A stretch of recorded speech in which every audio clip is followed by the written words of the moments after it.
você elimina a pobreza? Vamos ser bastante sinceros. Emprego, tem que crescer a economia, voltar a crescer, tá? E você tem que ter política pública, por exemplo, de educação de qualidade. É assim que você prepara as pessoas para o futuro. Sim, mas você resolve a pobreza a longo prazo, né? Não a Exatamente curto prazo, isso que eu estou falando, tá? Aí, bem, existe um problema a curto prazo que você tem que resolver. Não pode dizer para as pessoas, eu vou aliviar a sua situação daqui a 5, 6 anos. Então, qual que é a ideia? A gente cria uma força-tarefa nacional de erradicação da pobreza, que a ideia é mais ou menos criar uma agência lá em Brasília para coordenar os esforços nacionais contra a pobreza. Usar aqueles programas de transferência de renda, assim, Auxílio Brasil, Bolsa Escola, Bolsa Família, mas pegar essas políticas públicas, saúde, educação e emprego e focar naquelas pessoas que mais precisam. Tá? Porque o grande ponto é identificar quem são os mais necessitados, tá? E você identificar o que faz com que essa pessoa não consiga escapar da armadilha da pobreza. É a falta, às vezes, de um emprego, às vezes é uma falta de oportunidade de um treinamento profissional que pode fazer com que a pessoa possa obter uma chance na vida. Às vezes é um tratamento de saúde, a pessoa está incapacitada por algum motivo. E você já tem essas políticas públicas por aí. Só que às vezes elas não chegam nas pessoas que mais precisam. Então a ideia de criar esse grupo, essa força, claro, é uma expressão, né? Força-tarefa. Mas é aquela ideia de ter uma missão. Não vai ser uma força-tarefa como da Lava Jato, que é um grupo de procuradores, evidentemente. Mas a gente pegar o que você tem melhor na administração pública brasileira, na educação, na saúde, na assistência social e botar esses caras juntos. Pensando juntos como você gera soluções de curto prazo e como você faz com que essas soluções cheguem a quem mais precisa. Entendeu? Mas você tem algum exemplo de alguma ideia mais concreta, assim, que você gosta? Que você vê algum exemplo? Essa ideia é bem concreta. Não é concreta, a sua ideia é criar um grupo para a gente chegar na solução. Não. Na verdade, assim, é o grupo para você pegar essas políticas que já existem, tá? E você levar para aquelas pessoas que mais precisam. Porque o que acontece? É expandir o que já tem, a sua expandir ideia. Não, você fazer com que essas políticas que já existam cheguem àqueles que mais precisam. Você focar. Uma espécie de expansão das políticas. É mais focalização, vamos dizer, porque as políticas já existem. O que acontece, assim, muitas vezes a pobreza gera aquilo que a gente chama da invisibilidade. O cara fica fora do sistema. Tá fora do sistema. Ele Sim. não consegue, ele não tem RG, não tem nada, ele não tem documento, CPF, não tem ninguém energia. sabe onde ele está. Agora, se você for lá na comunidade, né, se você for nas comunidades pobres, todo mundo sabe quem que é o cara que mais está necessitado. E às vezes você tem o governo, não consegue chegar lá, porque não tem um sistema que funciona, porque não tem alguém que está olhando. Então, exatamente qual que é a ideia? Você criar um grupo específico que tem uma missão. Ó. Tua missão é reduzir a pobreza. Aí você pega aqueles caras que mais precisam, você vai lá e vê qual que é o problema daquela família. O pai não tem emprego, mas ele pode conseguir se ele tiver um treinamento profissional específico. Então você vai pegar aquele cara e vai providenciar um treinamento profissional específico e encaminhar ele para o emprego ali. Tá? Focar no que mais precisa. Uma parada entendeu? mais personalizada, de caso a caso. Em vez de uma política pública que trata todo mundo igual, tratar todo mundo como é. Não, assim, você tem que ter a política universal. Educação pública, por exemplo. Quem quer colocar o filho na educação pública tem que ter essa oportunidade. Claro. Eu estudei em escola pública, por exemplo. Sim. Estudei também em escola privada, mas estudei em escola pública. Você tem que ter escola pública de qualidade. Para todo mundo que Lá em queira. Curitiba tem uma escola pública foda, né? Tem. As filhas do Igor faziam. Minhas filhas fizeram lá. Fizeram lá? Minhas filhas estudaram lá. Eu morei lá 4 anos. Foi? E elas estudaram lá durante esse período aí. Porra, eu ficava impressionado com a escola pública lá. Que a minha filha mais velha estudava lá em Santa Felicidade. E, porra, ela tinha aula de tênis. Era algo que me impressionava. Legal. Aí eu ficava, caralho, o CMEI é foda. Não, essa é a questão. Você tem escolas públicas de grande qualidade, mas você precisa, assim, vamos dizer, tem algumas que têm uma qualidade muito ruim. A maioria, né? A maioria. Vamos ser sincero, né? No Brasil. Eu vi uma história que me chamou muito a atenção, que foi assim, uma professora de uma dessas comunidades bastante carentes, e foram falar para ela da internet na escola. Que era importante ter internet rápida na escola e tal. Pô, ninguém discute isso. Todo mundo precisa ter internet. E não tem, né? Em grande parte delas. Ou tem uma internet que funciona muito mal. E aí a professora falou para esse cara, né, que falou da internet para ele, falou assim, olha, poxa, Internet seria bom, né? Mas o meu problema mesmo são meus alunos que têm piolho e não conseguem prestar Tem coisas atenção ainda na mais aula. fundamentais do que a internet. Tem boa parte das escolas do Brasil não tem... Ih, caralho. Opa, ia fazer aqui uma efeito dramático. Boa parte das escolas do Brasil não tem banheiro. Né? E aí, assim, como é que fica? Você tem que equalizar. Mas aí qual que é a ideia? Você tem que ter a política para todos, mas você tem que levar para aqueles também mais necessitados. Agora eu quero ouvir de vocês, como é que vocês foram morar em Curitiba? Lá, qual que é a história? Ah, cara, eu não aguentava mais o Rio de Janeiro. Essa é a verdade. Tudo era caro Sim. pra caralho, um calor do caralho, insegurança absurda. E eu tinha muito medo de... Um dos meus maiores medos, na verdade, era uma época que tava na moda roubar carro com criança e tudo dentro. Então, um dos meus maiores medos era que alguma coisa acontecesse com a minha família. E foi uma época que a internet começou a me pagar tanto quanto eu recebia como professor. Então eu larguei e fui embora. Aí um amigo meu me convenceu a conhecer Curitiba, fiquei uma semana lá, gostei. Nessa mesma semana eu já aluguei uma casa, no outro mês já me mudei. E aí morei lá 4 anos e só vim pra São Paulo por causa do Flow. Você acostumou com o clima lá? Pô, eu amo aquela cidade. Se eu pudesse morar lá o resto da minha vida, eu morava. Eu amo aquele lugar. Concordo com você, bela cidade. O pessoal fala mal do clima em Curitiba, mas assim... Não, meu problema é os coroas, assim, é o pessoal lá que te olha meio torta. Porque eu ando assim, igual carioca mesmo, de camisa, bermuda, chinelo o tempo inteiro. Pode estar frio, pode estar calor, os moleques aqui sabem. Sério? Teve um condomínio lá que eu morei que a síndica, por assim dizer, primeira vez que eu fui falar com ela, ela me olhou de cima a baixo, que assim, o que esse cara tá fazendo aqui no meu condomínio? Aí o pessoal lá em Curitiba lá me sacaneou bastante. Uma vez eu tava a pé e com o celular sem bateria, aí eu fui pedir uma informação numa banca de jornal, pô, onde é que fica a praça não sei o quê? O cara me mandou pro outro lado de maldade. Eu sou do interior do Paraná, né? Nasci em Maringá, que é uma cidade lá do norte. Tem muita feição paulista, colonização paulista e tal. E no interior do Paraná a gente muito via Curitiba, assim, poxa, com uma certa distância, né? Com o pessoal da capital. Que negócio de capital é o interior, né? Mas fui morar lá em 2002, fiquei daí direto em Curitiba. E assim, puxa, uma coisa que eu gosto é o clima, porque é mais fresco. Eu também gosto. Mais Frio é melhor, sim. O pessoal fala mal, mas por calor, cara. Não, muito pior calor. Eu adorava acordar, tipo, 7 horas, 6h30 pra levar as meninas na escola. Olhava o termômetro, 6 graus. Eu, puta que pariu, maravilhoso. Mas aí você ia com camiseta?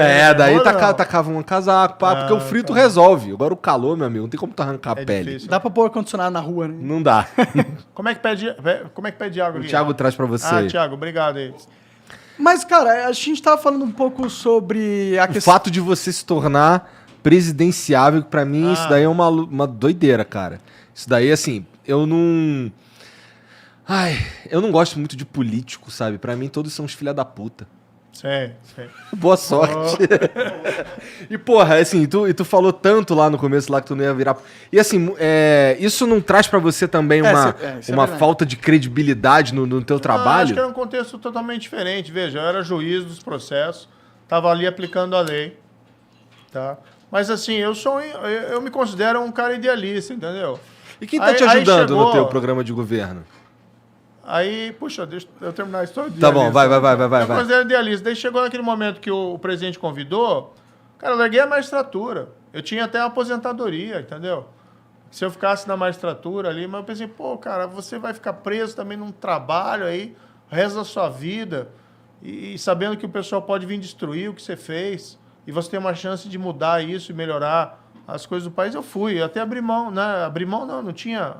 Não tem mais nem como, aposentadoria, não tem como.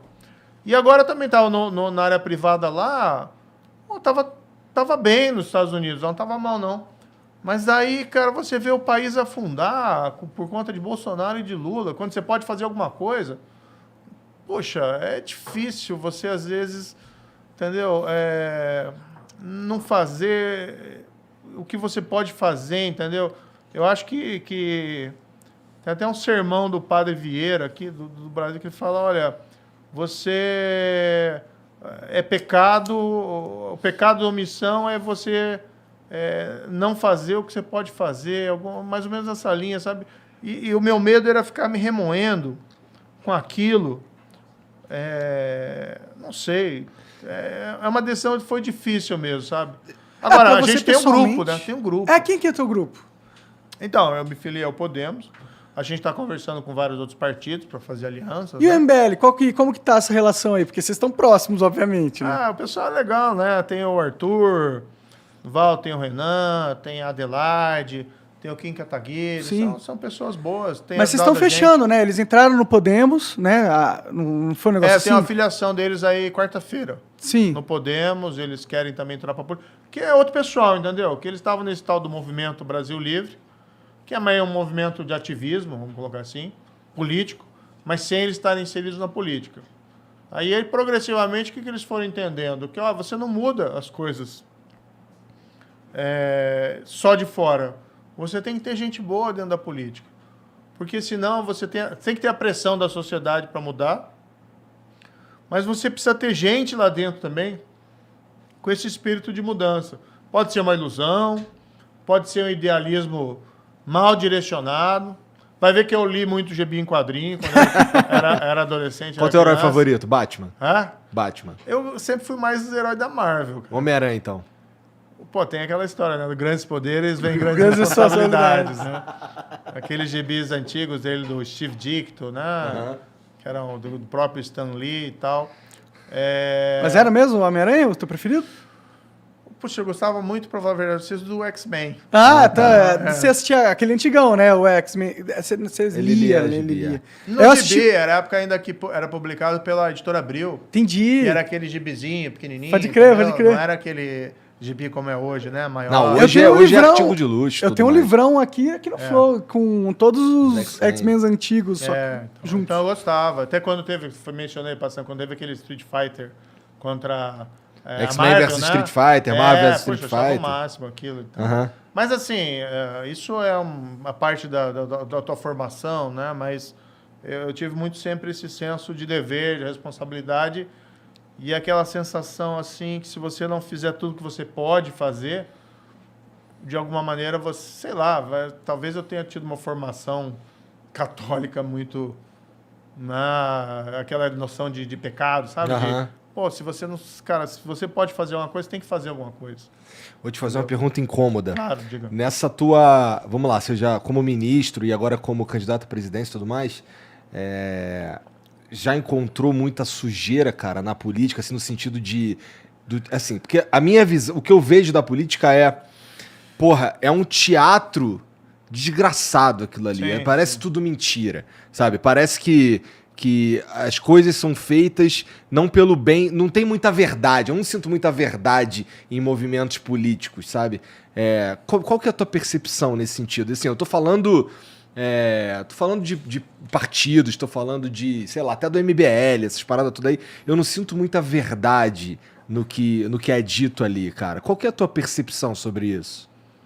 Olha, eu acho que você deveria ter, assim como mote, né, como propósito, você sempre falar a verdade, como político. Acho que você tem um dever de falar a verdade. Até você vê em alguns países aí, o cara quando é pego na mentira, quando ele mente e tal, e acaba tendo que renunciar até o cargo, que é uma coisa grave. No Japão acontece isso, né? O Japão é foda, né? Lá os caras são rigorosaços, agora a gente vê esse primeiro-ministro lá do Reino Unido, né, o Boris Johnson, num escândalo, porque durante a pandemia ele fez festas, né? Entendi, Teve festas. É uma hipocrisia, né? Ele jura de pé junto que não sabe. Mas foi na casa dele, né? Pois é. Beleza. Então, acho que o primeiro dever tem que ser sempre falar a verdade. A gente, infelizmente, vê muito da pessoa mentindo, que está na política, e não sofre nenhuma consequência. Acho que vai além da mentira. Acho que assim... É meio que um jogo pelo poder para esses caras. Que nem tá a gente fala assim, tem que seguir a lei. Mas a lei, muitas vezes, ela não é exatamente moral. Por exemplo, o Bolsonaro lá com o lance do dinheiro do apartamento, que acho que era o dinheiro de moradia que ele falava que usava para comer gente. Um bagulho assim. Sim. Assim, não é ilegal, mas é imoral. Tem muita coisa que tá aí nessa área cinza, sabe? E eu vejo muita gente na política atuando nessa área cinza, que é uma área imoral e que fica na beira do ilegal, mas não é de fato ilegal. Então tu vê certas coisas acontecendo que me deixa puto, sabe? Assim, e eu falo isso pros dois lados, assim, há muitos argumentos, inclusive, que a Lava Jato atuou na área cinza com as coercitivas, com que quando você lança os áudios, uns áudios que não tinham nada a ver com, tipo, não mostravam nenhum crime ali, tá ligado? Veja, eu na época, eu vibrei... Não, o áudio do Lula, da Dilma conversando com o Lula, tipo... Não mostrava. Eu vou te nomear ministro, né? O que o áudio dizia ali? Sugeria que ele ia ser nomeado ministro para escapar das investigações. Eu sei, mas é tipo... Isso é... Veja... Isso é importante pra investigação, entendeu? A vazar pra mídia é uma parada que, tipo, parece que você está agindo politicamente como instituição Lava Jato Monark, também. Vou te dizer o seguinte, se você não tivesse tornado tudo público na Lava Jato desde o começo, não tinha durado 2 meses. Era importante a opinião pública, com certeza. Importante você colocar, o que está acontecendo é isso. E o que a gente está fazendo é isso. Então, qual foi a adesão que a gente tomou desde o início? Não vamos ficar escondendo mal feito de gente que fez coisa errada. Então, estava tudo nos processos. A gente não decretava sigilo nos processos. O processo era processo eletrônico na internet. Então, todo mundo tinha acesso. Então, a gente seguia um padrão. E o padrão sempre foi esse. Olha, eu até falava brincando, a justiça não pode ser guardiã de segredos sombrios dos nossos governantes. O governante tem que ser transparente.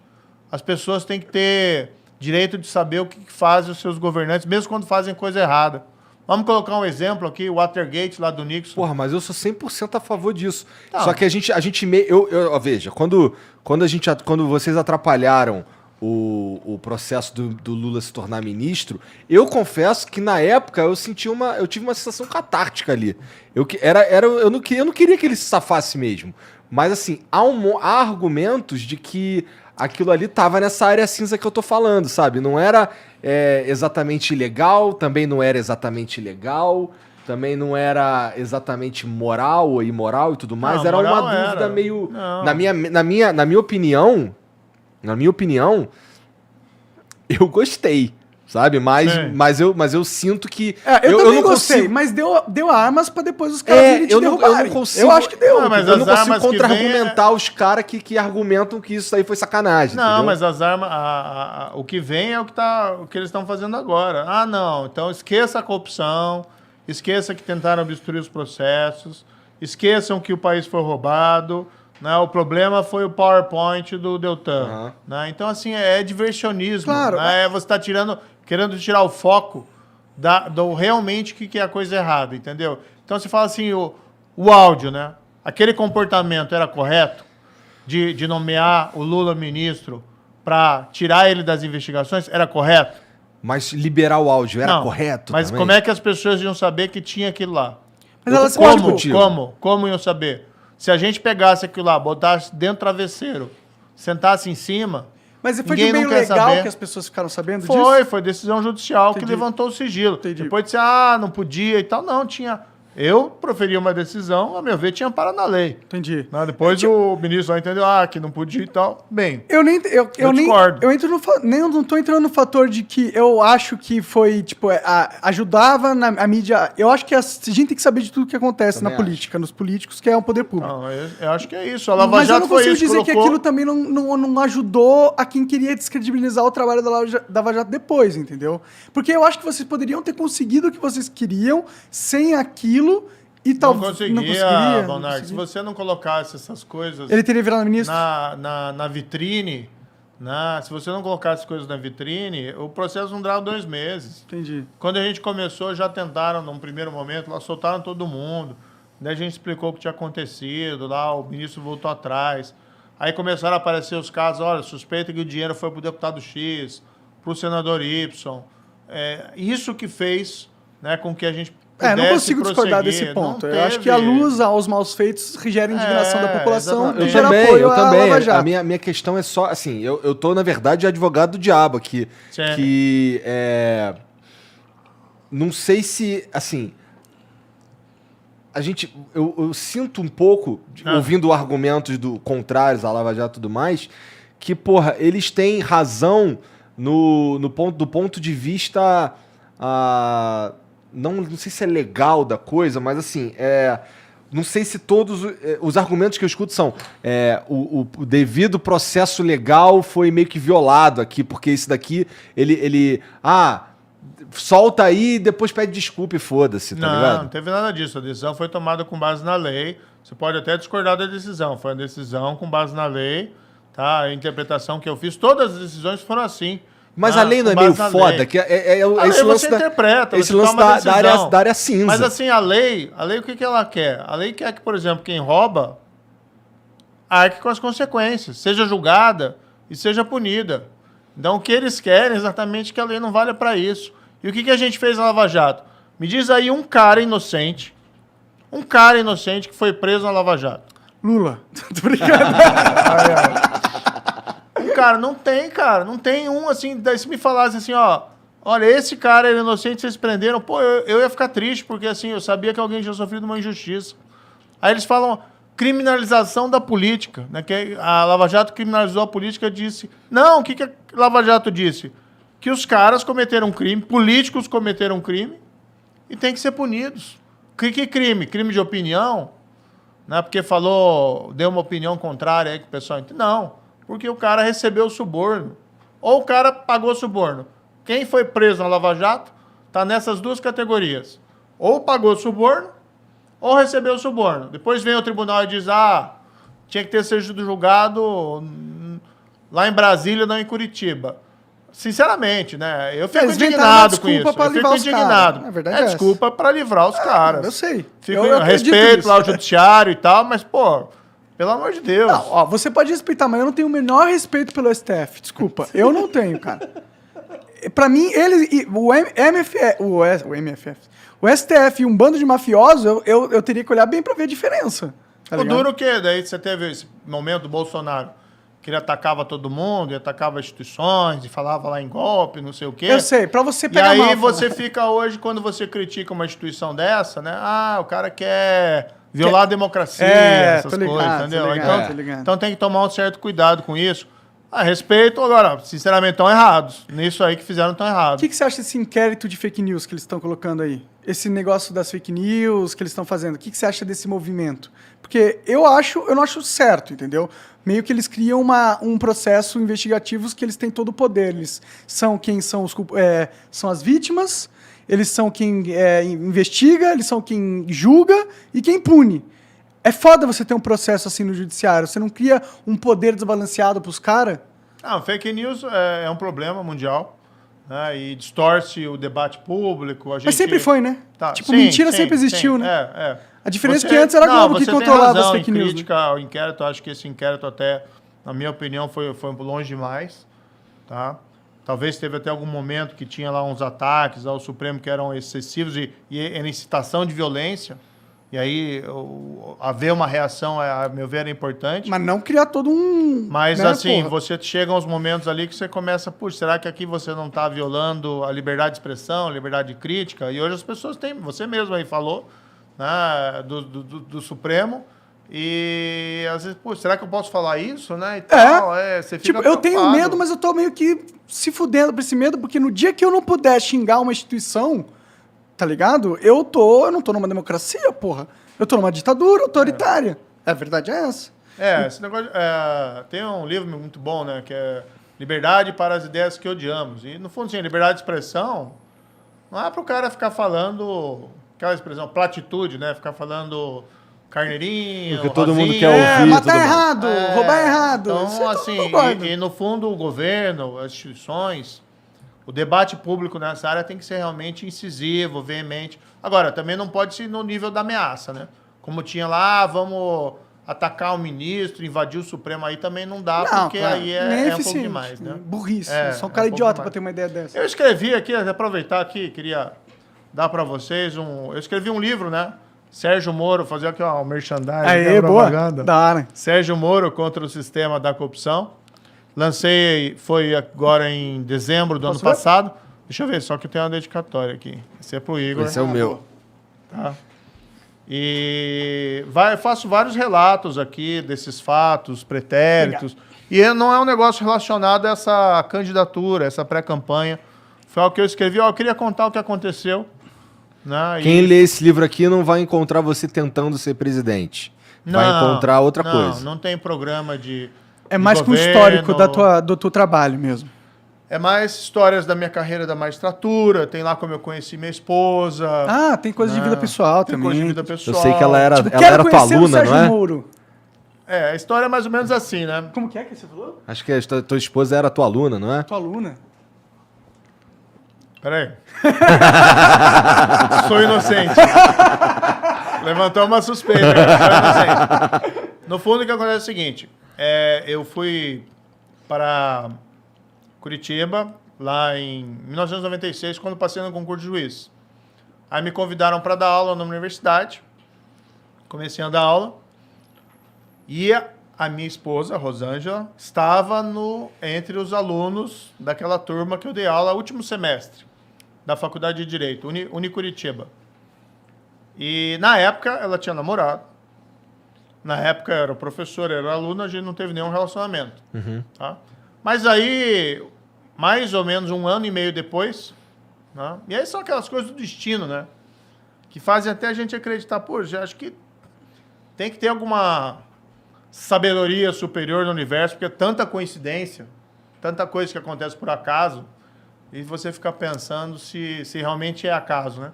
1 ano depois, encontrei ela num bar, né? Num lugar lá de descontração, e já me conhecia, daí fomos lá, começamos a conversar, aí começamos daí a namorar, e depois tô casado há 22 anos, né? Com 2 filhos, mas assim, nunca tive nenhum relacionamento com ela enquanto ela era minha aluna. Deixar isso bem Essa é uma das coisas que são talvez imorais, mas não ilegais, né?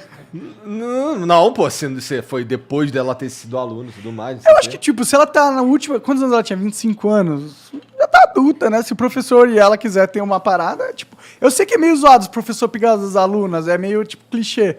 Mas, tipo, foda-se também, né? Qual que é o problema? São 2 adultos também. Não, é que às vezes você tem alguns problemas de assédio, né? Sim. E aí não pode, né? Sim. Aí é uma coisa Mas totalmente tirando o legal. assédio, né? É porque Aí- o professor ele é uma autoridade, né? E aí ele tem ferramentas para beneficiar o aluno e aí ele usa isso para pegar, né? Aí é uma relação em prol. Às vezes Sim. acontece. Eu conheço gente que deu aula para aluna, ou o contrário também, professora, deu aula para o aluno e depois tiveram um relacionamento, mesmo durante o curso, e que se manteve. Então não é uma situação de assédio. Sim. Ou às vezes até que não se manteve, mas não é uma situação de assédio. Agora, claro, assédio, né, para você Usar sua autoridade. usar a autoridade para ter um relacionamento, errado no local de trabalho, como errado Claro. na universidade, Qualquer na faculdade, lugar, né? na escola. Agora, esse não foi o caso. Eu comecei o relacionamento com a minha esposa 1 ano e meio depois, e isso, né, uma coisa assim bem, bem tranquila. Hoje está comigo até hoje. Ela escreveu um livro também. Tem um livro que ela trabalha nessa área? é advogada, Tá. mas ela não atua nessa parte criminal. Ela, no fundo, advogou muito tempo para essas associações de pessoas com deficiência. Foi advogada de várias APAES Legal. e também de associações de pessoas com doenças raras. Né? Aquelas Tá. pessoas que têm uma doença que é difícil de diagnosticar, difícil de tratar. E ela advogava não só para as associações, mas também para essas pessoas, buscando muitas vezes ali encontrar algum amparo, algum apoio no serviço público, que às vezes é omisso ou negligente em relação a essas Saúde, né? pessoas, Sim. na saúde. Então, eu tenho um grande orgulho da minha esposa, desse trabalho que ela fez. Como que ela lida com essa parada toda de você ser Sérgio Moro e você tá sendo odiado por metade da... Não, mas está sendo metade também não. Não, né? metade da galera esquerda-direita, né? Que a esquerda meio que vê... Eles estão Lula pra caralho, né? Não, Infelizmente. Essa é a esquerda. A esquerda tá Lula pra A caralho. minha esposa é uma pessoa muito forte, né? Então, ela tem uma personalidade forte e ela sempre me deu amparo, sempre me deu segurança nesses episódios. Quando foi aquele negócio do áudio, que na época teve crítica, tal, etc., por exemplo, a gente foi muito atacado. E ela até resolveu criar uma página na internet lá. Criou lá, eu moro com ele no Facebook.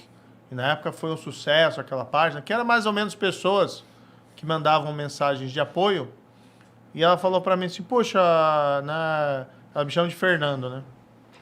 Fernando, porque eu sou Sérgio Fernando Moro. Ah, entendi. Tá? E ninguém me chama de Fernando, só a minha esposa, né? Então ela falou pra mim, olha, eu quero de alguma maneira ter um reconhecimento para essas pessoas, posso criar uma página em agradecimento e tal. Aí eu achava que aquilo era importante até para ela, né, para ela se sentir mais.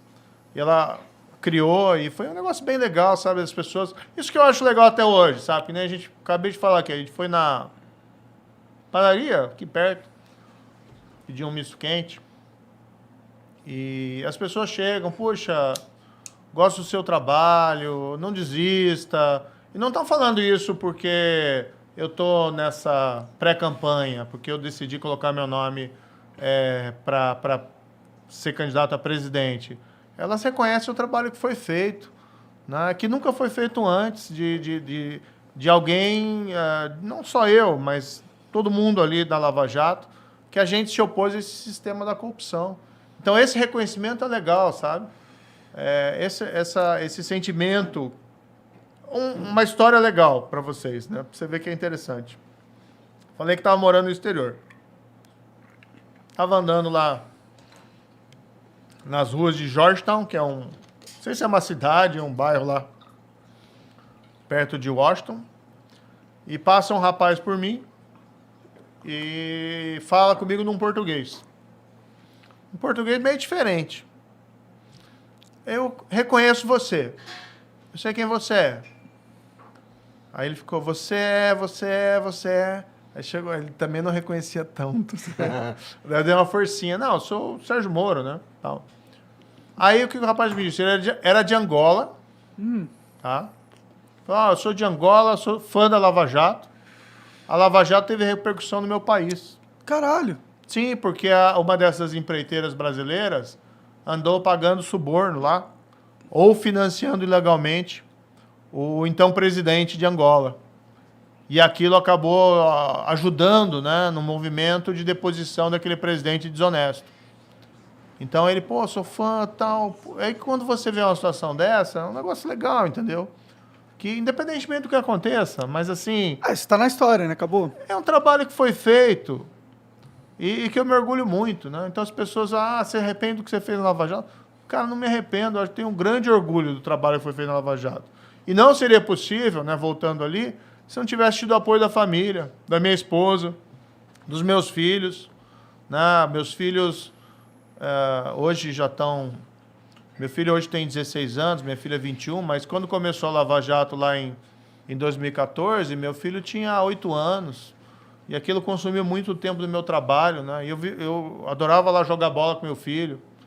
Infelizmente, eu acabei perdendo um pouco do meu tempo que eu podia ter de lazer com a minha família por conta do trabalho. Sim. Tudo bem, isso acontece com muita gente. A gente sabe aí, pai de família que se rala. A maioria das né? famílias. Manhã, tarde, noite, não consegue ver a família direito. Então, assim, não é uma situação única. Mas é chato, é ruim. É chato. E aí esses ataques que são injustos, né? Eu vejo que às vezes incomoda eles. Às vezes até coisa contra minha filha.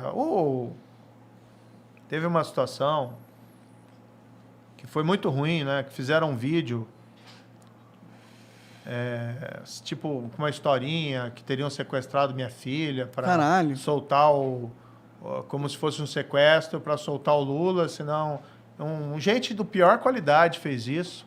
A gente baixo nível mesmo fez isso e divulgou na internet.